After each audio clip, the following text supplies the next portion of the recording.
So the Wolverines ahead of Wisconsin 7-0 at halftime. One of the things that the media and a lot of the people in the press box talked about was what Bo would say at halftime, and we understand that you admonished the lads somewhat for playing poorly. Well, we went over some adjustments at halftime to get ready to play the second half. And I talked to them about their performance. Thought it was less than spectacular. And I thought we played a little bit better second half. I still didn't think we played well, but we played better. Well, again, the thing that kicked off the second half was your defense. Right. Chris Hutchinson makes the big play there. And the thing was is that it was key for you to get a good defensive stand because they received the ball at the second half. That's right. That's right. We have the wind at our back here, and the wind was a significant factor if you're ever going to throw the ball. And we started to run a few plays and got some yardage, you know, and started to move the ball a little bit. We had great field position after the start. Alan Jefferson came in, gave us a little lift there, went down to 10. This is 3rd and 5, and we almost fouled it up and didn't score. Went to the pass, and Gerbeck hit Derek Walker for the touchdown.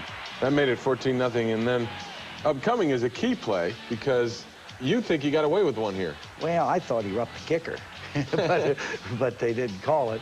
And, of course, that man did not give our receiver 2 yards to catch the ball, and so they were penalized 5 yards. But here is nothing more than an overcommitted defense. They had played up on us a lot. They blitzed a lot. They played their secondary up tight. And when you do that and a play breaks into the secondary, you have no rotation in the defense. And actually 5 to 8 yards beyond the line of scrimmage, Tony was gone for a touchdown. Then you come back with a blitz of your own with Trip Wellborn making the sack offensively. Wisconsin didn't get 100 yards total offense. I know. They didn't move the ball very well at all. Here's a 3rd and 3. Threw into coverage, which I didn't think was too smart, but Desmond Howard made a great catch on it. Here we throw back, coming out of the backfield to Tony Bowles for a good play, and started to move the ball here a little bit, look a little better. Here's an out cut over to McMurtry, down to the 21-yard line, and then he goes back again, goes out to the other side to Derek Alexander, our freshman receiver, but that drive stalled, and we were forced to go to a field goal here and make it good, and that's the final score, 24-0. One of the things that I think, again, it was most distressing is the fact that when you came out in the second half, you ran the ball well early. And I know you wanted to run the football, but it wasn't consistent. No. Is that still a problem, you think? Oh, it appears that way. We haven't consistently run the ball against anyone, really. And that is bothersome. There's no question about it. A team that can't run the ball effectively, sooner or later, is going to get into trouble. Now, how much of it is Wisconsin coming up, like you said, with safeties and linebackers to stop the run? I think Wisconsin is a much, much improved defensive team over the one we played last year.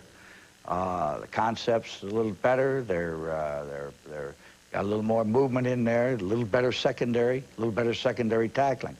And I thought they did a good job against it. I don't want to take anything away from Wisconsin because I thought they played an extremely fine defensive football game. But still, the execution offensively, in your mind, from the running backs part and the offensive line part, it's got ways to go yet. I think we got a ways to go yet. And I thought we were coming after the Maryland game, but apparently we still have a lot of work to do. Defensively, again, we mentioned less than 100 yards total offense, and yet you're not pleased with them. Everybody said the defense got a shutout to you Saturday after the game, and yet you said, wait a minute, I'm not sure they played that well. I'm not really sure they played that well. I'm not sure they tackled that well. Now, they were always in position to make the tackles, but I saw a lot of reaching out and grabbing. I didn't see the hitting that I would have liked to have seen out of that defensive team. So I suspect it will be a good, tough, hard week of practice. Always is in preparation for the Michigan State game, and probably a little more so this week after our game with Wisconsin. Well, we'll be back with a look at the cramped conditions of the University of Michigan football program these days. But first, let's talk to one of the players who stood out in the Wisconsin game, and he thinks a win is a win, and that's important. came out, we wanted to keep them from getting on our perimeter. We had to contain their quarterback, and we just wanted to come out and play good defensive football.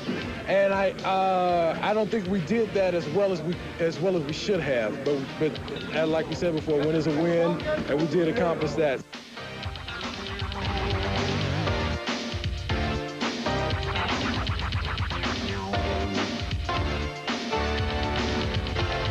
Brought to you by the Aeroquip Corporation, supplying industry with plastics and fluid conveying components. What's the most number of passing attempts in a game by Michigan? The Wolverines went to the air 48 times against Michigan State in 1965 and 66. The new Center of Champions. It'll be the future home of the Michigan football program, and when it's completed, it'll be one of the finest athletic facilities in the country. The only problem is while the construction is going on, the whole football program has been displaced, and that's put some added pressure on some people behind the scenes, and they've had to make some sacrifices. Trainer Russ Miller and equipment manager John Falk have been wrestling with their displacement since they were moved out of their normal offices last April. The entire football operation has been moved into the stadium and some of Chrysler Arena. When the players started arriving in August, the crunch on Miller and Falk got serious. The biggest adjustment they've had to make is very simply finding room to do the job. Well, first of all, it's the space, because the showers are small, because the showers were built years ago. You know, Bo mentioned that we're going to be the underdog going into this game, and as far as we're concerned, this is going to be a title game right here, so we're going to have to tiger up and do the best we can.